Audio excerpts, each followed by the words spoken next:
Greetings, ladies and gentlemen. Here it's Rock and Roll Spot Connection with another Mutant Monday. And like last week, we will be delving into yet another part of Jonathan Hickman's reboot of the X-Men franchise within Marvel Comics. This time with Powers of 10, number 1. Okay, so we open with a quote credited to Moira McTaggart. "Here's the thing, Charles. It's not a dream if it's real." Right after that, it's explained there are 4 time periods that we follow in. First is X to the power of 0. The X-Men, year 1, the dream. X to the power of 1. The X-Men, year 10, the world. X to the power of 3. The X-Men, year 100, the war. And finally, I was X squared, I was X to the power of 2, next is X to the power of 3. The X-Men, year 1000, Ascension. So, the X-Men year 1 back with the X-Men year 1, we've got Charles Xavier walking through a fair and he comes upon Moira McTaggart. However, this is apparently their first meeting. This is also shortly after Charles has come to realize his dream. And then they talk a bit, and Moira says the quote from the beginning. "Well, here's the thing, Charles. It's not a dream if it's real." This surprises Charles because he's never met this woman before. And she suggests that he read her mind to see who she is. And that's where that portion of things ends.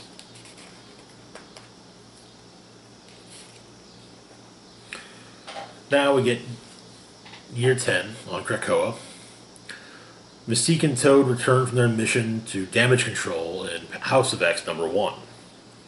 And Mystique goes to the portion of Krakoa known as the House of M, where she meets with Magneto and Xavier and gives them the thumb drive she's got. But she wants more than just to help her fellow mutants. And, well, Xavier and Magneto want more of their fellow mutants as well. Explaining that they're building a better world, and everyone who would live in it owes something. Now, fast forward to year 100, the war. We have a young mutant dying, his dying words being, "There was a dream. Our dreams were the same. While you slept, the world changed." Which is very similar, of course, incorporates what the quote from the beginning of House of X number 1.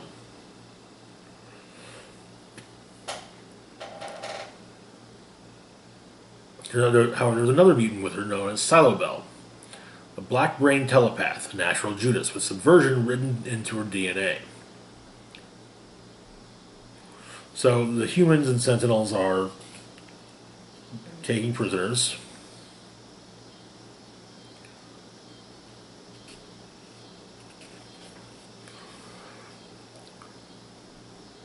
But they're being watched by Rasputin and Cardinal.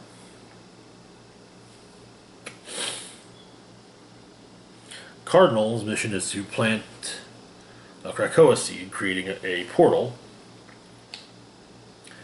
And, well, Rasputin is the, how to put this? She's the security portion of it.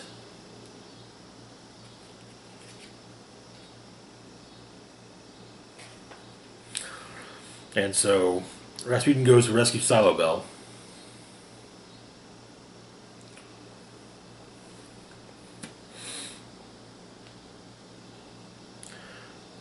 However,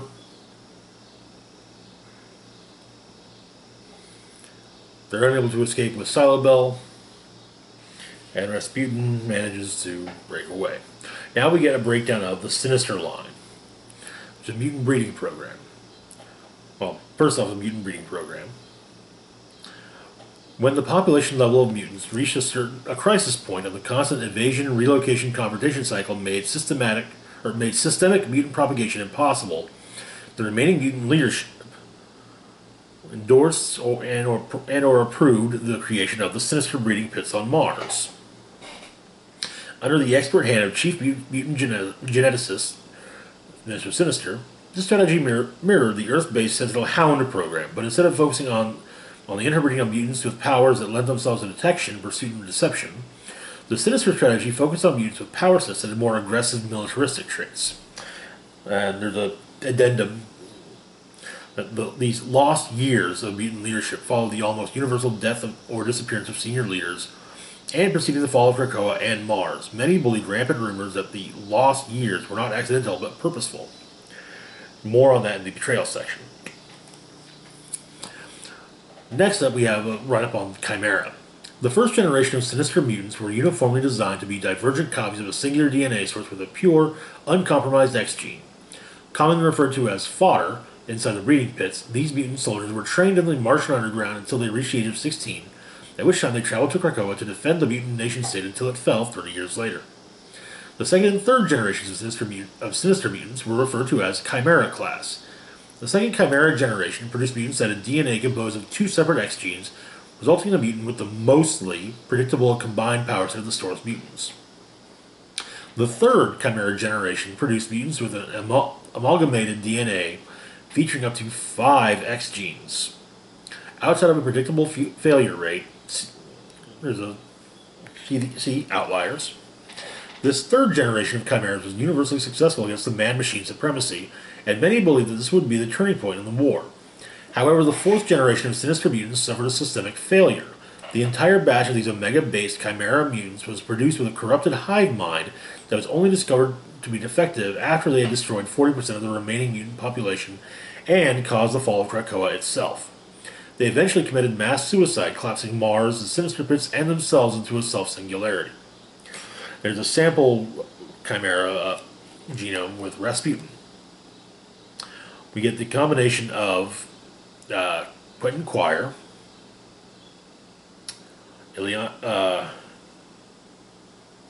Rasputin, which I presume would be Colossus, Bane, which I'm not recognizing the last name, and I'm really kicking myself for not recognizing it.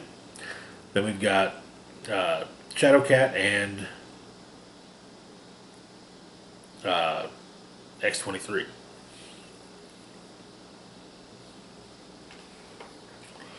Now, the outliers. Like any experiment, Sinister's breeding program would produce results that fell outside the expected range, a failure rate. Every generation of mutant chimeras had outliers, but the expectation was that these failures would be controllable at worst and acceptable at best. The failure rates per generation were Generation 1, 0.3%. Generation 2, 1.2%. Generation 3, 9.4%. And then with Generation 4, 62.3%. Generation 3 had a 10% failure rate where, in spite of their being bred for war, these mutants developed passive peacetime power sets. Almost all of these outlier mutants also had personality profiles that lent themselves to pacifism and an obsession with creation myths. They also created the idea of personal identities and refused individual names. These variants were all called Cardinal. Then we have Betrayal. The fall of Krakoa and the destruction of the Martian breeding pits was directly preceded by the betrayal of mutants by Mr. Sinister. Retrospectively, it is obvious that Mr. Sinister was playing a longer game of self-interest that superseded any formal association or alliance. And while the failings of the Generation 4 mutants were clearly a design flaw baked into their design, it is now believed that most of the quote-unquote random circumstances that led to the creation of Sinister's program were, in fact, orchestrated by him. There's a quote here. The nature of that man, Sinister, reaches far beyond any hope of redemption. There can be no salvation for the devil himself. Sinister was publicly executed by the man-machine supremacy after defecting. Okay, so continuing on in the war era, the Tower of Nimrod the Lesser, the human-machine monolith. Nimrod the Lesser is being attended to by Karima Shapendar, formerly Omega Sentinel, and Silo Bell is brought to them.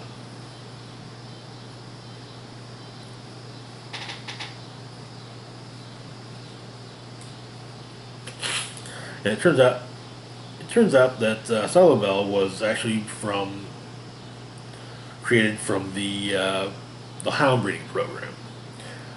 And Nimrod then apologizes about this,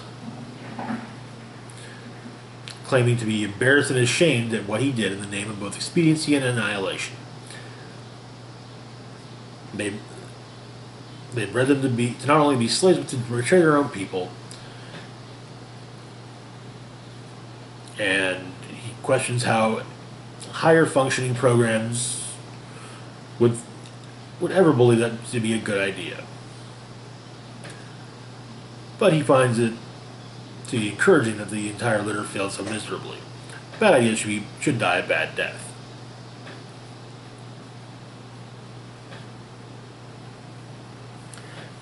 Silo Bell kind of, rebelliously says that if it takes 1,000 years, they will endure and erase Nimrod the Lesser from existence.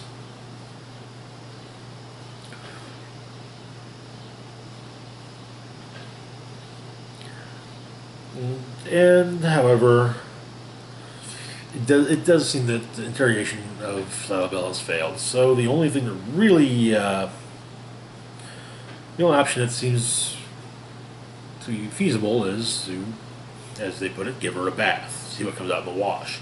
The downside, however, is that they could learn what they need to know today, tomorrow, or decades from now, when it's useless. So they decide to do so, and Nimrod the Lesser explains the whole thing. It's a repository of sorts, a monument to understanding the mutant anomaly, and sometimes innovation has a biological cost. And when you add to that the unwillingness of Silo Bell to let them know the things they need to, necessity narrows their options even more. And also adds that soon all the chambers will be filled with their kind. Their bodies, and more importantly their minds, will be submerged in femtofluid where they will be suspended and distilled down to nothing but data. Data which will be curated by an AI of Nimrod's own making, his very own brood. Unfortunately, for one of his to flourish, many mutants must perish. And Nimrod the Lesser asks that Silo Bell forgive him.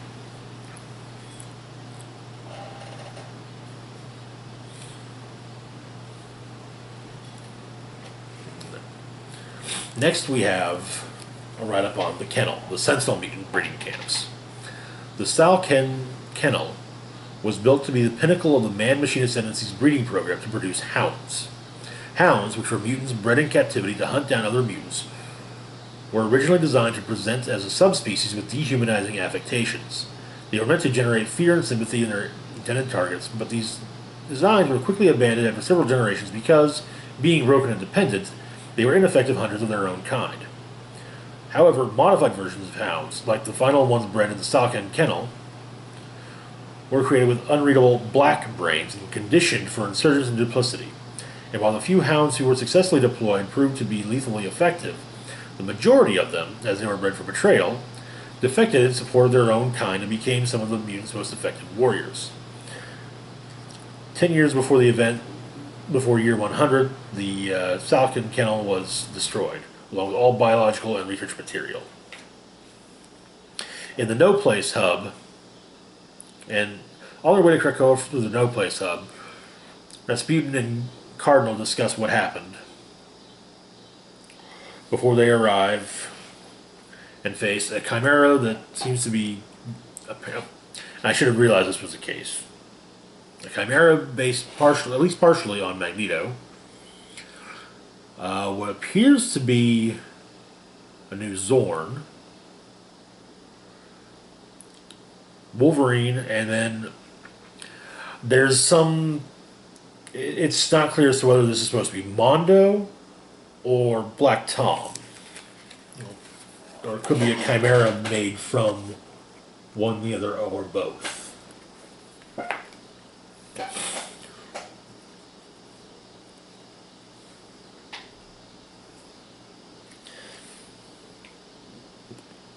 Wolverine says it's too bad that Silabel and the other died. Silabel and Percival died, but then he asked if they died for nothing, or was it worth it? And Cardinal says that they've got it,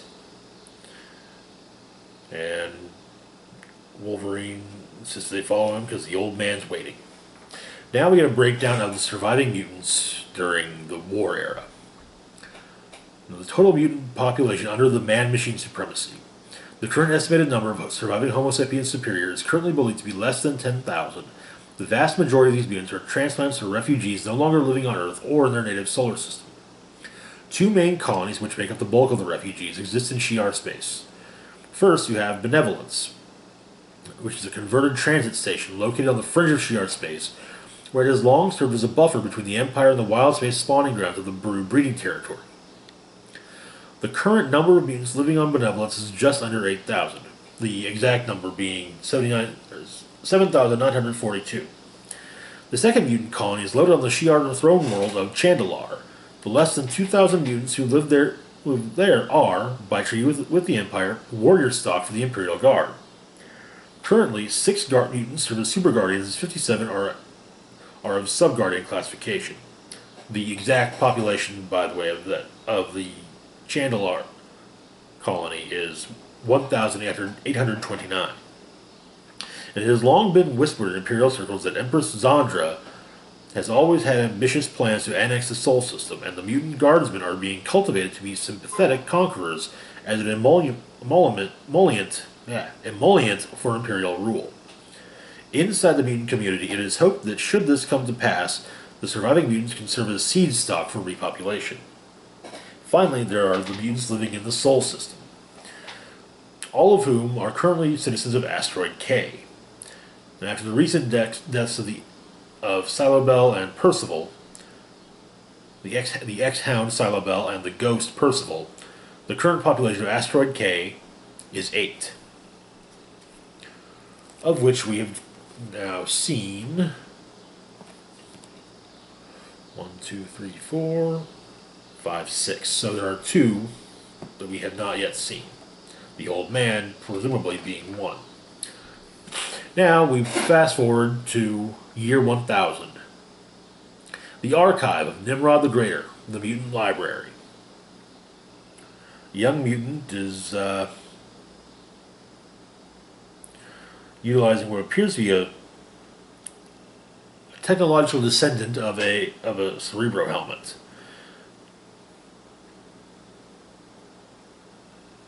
Presumably trying to salvage Silabel. But there's apparently too much machinery floating around inside of it, and not enough soul to save, let alone copy. The AI that Nimrod created, which seems to be a small drone, explains it's not this mutant's fault, but it's Nimrod's.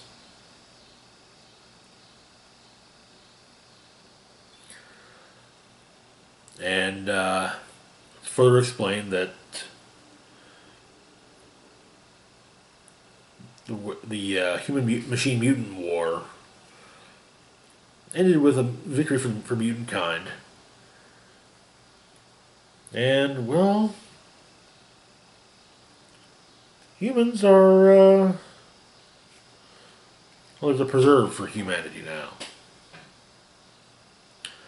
We get, and our focal character explains that a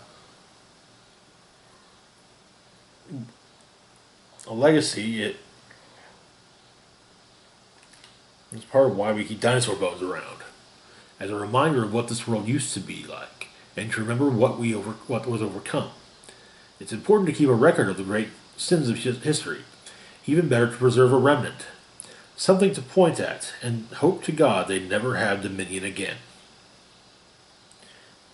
And there's a quote from Rasputin from earlier in the issue stating that you've forgotten that machines have no soul, that the humans lost theirs a long time ago. So, Powers of 10 will follow 4 separate timelines. The year 1 stuff kind of makes me think that things are not exactly what we believe they are. I'll probably be referencing the stuff from year 10 next week in reading House of X number 2. As for year 100 and year 1000, well, we'll simply have to see. I'm kind of thinking that the old man is I'm going to say either A, it's a chimera, it's a Xavier inspired chimera, or a Cyclops inspired chimera. Or hell, it could even be Cable. That would be quite the surprise. But it would actually kind of make some sense. As for the other remaining person living on Asteroid K, who knows? Alright, that is all for now. As always, feel free to like, share, and subscribe. Links to my Facebook, Twitter, Patreon, and PayPal are in the description box down below. Tomorrow we'll be starting our unboxing series for Magic the Gathering Core Set 2020, which will be kind of stretched out a bit because reasons.